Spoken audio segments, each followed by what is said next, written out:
Mount Omni. Thank you, Speaker.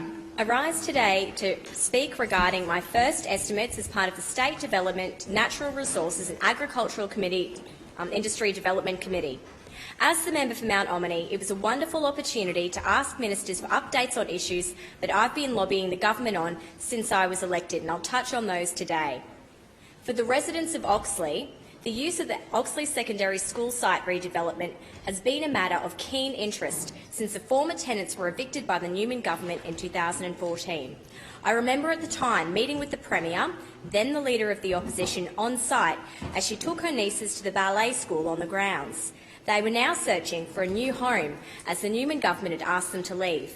Since that time, the site has remained largely unused, except for police training and the wonderful Childhood Learning Centre Uwingi, located precariously on a floodplain. This is a crying shame because it's a beautiful site, rich with natural wildlife and vegetation. I've been working closely with my community panel and local residents to ensure the Minister and Economic Development Queensland clearly understood the priorities of the local community. Oxley locals were clear that they wanted to maximise the retention of natural vegetation and minimise the impact on our local amenity. That's why I was thrilled to hear during estimates that the almost 20-hectare site will be declared a priority development area. This means that the full revitalisation of the site will be fast-tracked by the state government, with a large number of uses for the site. This will include the creation of 74 leafy home sites, aged care for our seniors, a community centre, and the relocation of our beloved local childcare centre Uwingi out of the flood zone, which will become a community sports field. Most importantly, Mr Speaker, there will be significant bands of vegetation protected on the site.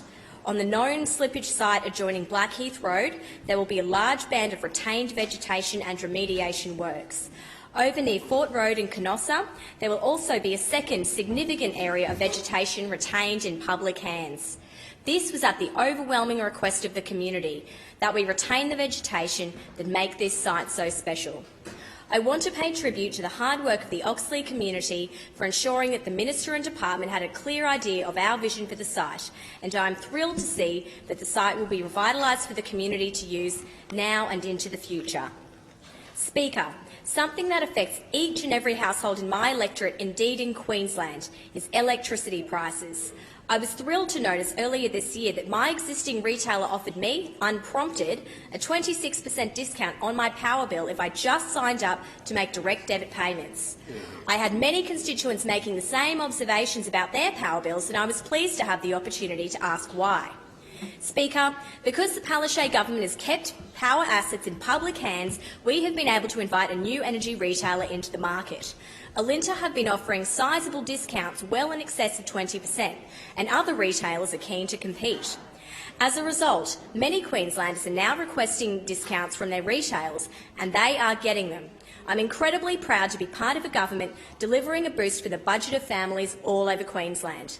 I never miss an opportunity to encourage Queenslanders to hit their retailers up for a discount, and I'll do it again today. Finally, Mr Speaker, I was pleased to ask the Minister for Agriculture about funding for Country Women's Association halls. I'm proud to have a very active Oxley Queensland Country Women's Association in my electorate, and indeed their lovely hall hosted our inaugural hot cross bun competition this Easter, which I judged. Next week, they are catering for my seniors' morning tea, where we will be raising some much-needed funds for the drought relief. In October, Trivia Mill will be hosting a trivia night at the Oxley Bowls Club to raise more funds for drought relief in conjunction with the QCWA.